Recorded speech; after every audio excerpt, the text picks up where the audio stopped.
Hi guys, here in this video we are going to analyze CSIR December 2019 chemical sciences problems, and I always try to give you the best analysis with basic and fundamental concepts of each and every problem here.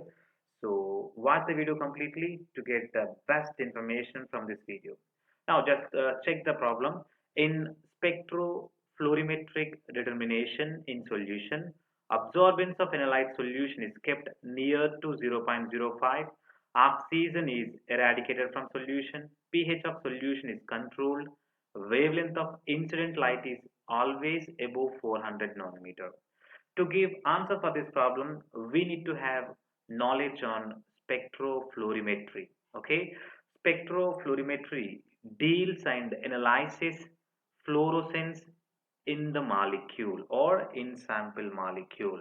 Okay, so what is fluorescence? Simply we can say that whenever a molecule absorb energy or electromagnetic radiation from UV or visible region, and we know that simply the molecule excites, and after that it returns to its ground state, and during that process it releases some amount of energy, okay, in the form of radiative energy. And if that radiative energy in the range of visible region, then it exhibit color.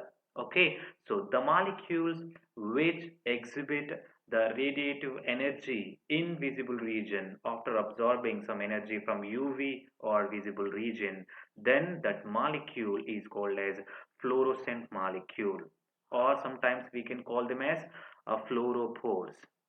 Okay, right. And then, so the study of fluorescence in sample molecules simply deals with spectrofluorimetry. Okay, right. Now, as we said, the molecules absorb the electromagnetic radiation from UV or visible region. Whenever we look at a electromagnetic spectrum, we know that from 200 to 400 UV region and 400 to 700, that is visible region. Okay, so the fluorescent molecule may absorb radiation from UV region or visible region, and after emitting some of the energy, what happens? Their wavelength increases. Okay, so they shift to the longer wavelengths of UV region, and which exhibits some color. Okay, so just check the options here. You can see wavelength of incident light is always above 400 nanometer. It is absolutely wrong, because the wavelength of incident light may be from UV region or maybe from that visible region. Okay, so for example, if the sample absorb energy from that UV region, then whenever it is coming to its ground state and it releases some energy, so after losing some energy, its energy decreases and wavelength increases. So that means the emitted radiation moves into visible region and exhibiting color. So wavelength of incident light may be from less than 400 nanometer or more than 400 nanometers. So we can eliminate option 4. Okay, right. And at the same time, we need to look at here the spectrofluorimetry exhibit accuracy with fluorescent molecules at low concentration only. So here we have given you that nearly 0.05 absorbance of analyte solution is kept near to 0.05. It is the correct statement for it. Okay, and at the same time oxygen is eradicated from the solution. It is also correct statement, because whenever impurities are present along with that particular analyte sample, so impurities can also absorb energy. Okay, and they interfere in absorbing energy. That's why, so we can see the changes in absorption and emission of that particular radiation. Okay, so the impurity here, we can say oxygen should be eradicated from the solution. Okay, to that's why here we can say option B is the correct sentence.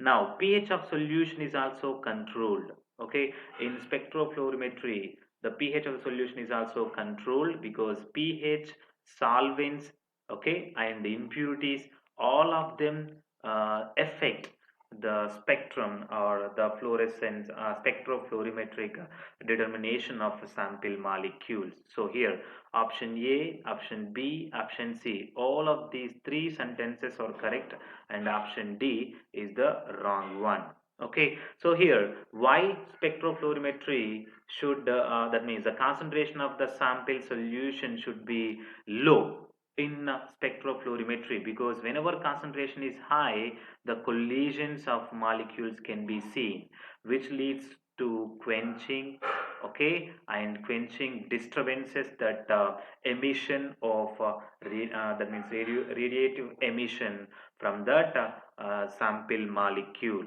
Okay, that leads to color changes. So here the concentration also should be low here. So A, B, C, all of them are correct and option D wrong. So here option 3 is the correct answer. Already you may see that option in CSIR key. Okay, so here we are analyzing why that particular answer is correct and what is the concept involved in it. And next question here, a rate determining step. Okay, so a rate determining step in the catalytic synthesis of acetic acid by Monsanto process. Here to give answer for this problem, we need to have the knowledge on Monsanto process. We can say it is a direct question.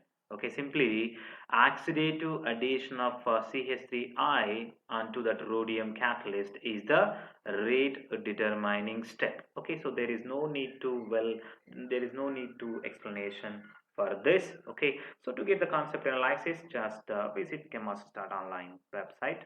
Now next question, the degeneracy of the state having energy 27 into h square by 8 ml square for a particle in a 3D box, 3D cubic box of length L is. So already we have model problems on YouTube, and that means on my channel YouTube CHEMMasters, and also you can see on Facebook pages and my group, that is CHEMMasters. You can see same type of model problems you can see on it. Okay, now the degeneracy of state having energy 27 h square by 8 ml square in a 3D box. For 3D box we can say nx, ny, nz equals to nx square plus ny square plus nz square into h square by 8 ml square. Here nx square plus ny square plus nz square should be equals to 27 here. Okay, now just take 3 square plus 3 square plus 3 square. Okay, so 9 9 9 27. So here you can see only one kind of possible arrangement. So 3 3 3, only one degenerate state can be observed. So fourth option is the correct answer. Okay, right. Next question, the compound here, just wait, the compound that shows peaks in the EI electron ionization mass spectrum at 121, 105, 77, 44. Okay, so you can see 121 and Byjet values can also observed on all of them, right? So we need to find the next fragment. So just take the difference from 121 to 105. Okay, so if you do that, simply the 14 minus can be seen. Okay, right. And if you, so just check here, for example, if we go on to the second one, right, just the first step by applying 70 electron volt energized electron whenever hit this molecule produces molecular ion by just losing one electron from that nitrogen. Okay, so here we can say NH2 one electron, here plus, or some we can represent with plus sign dot, that is dot indicating radical. Okay, right, whatever it is. In the first step, what happens, simply here we can say alpha cleavage.